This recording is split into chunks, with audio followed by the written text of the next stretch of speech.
Hi friend झालं.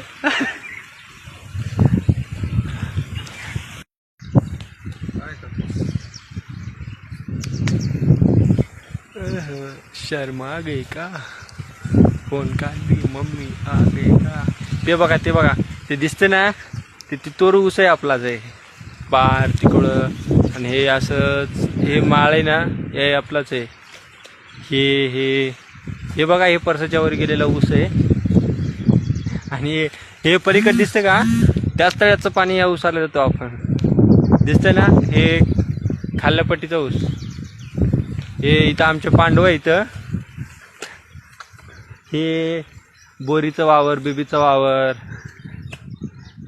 हे आमचे ढेले आहेत वरी 2 आणि त्याच्यावरी माळ आहे. आणि तिथं दिसते ना तिथं आमची बंगई आहे बंगई शेतातली.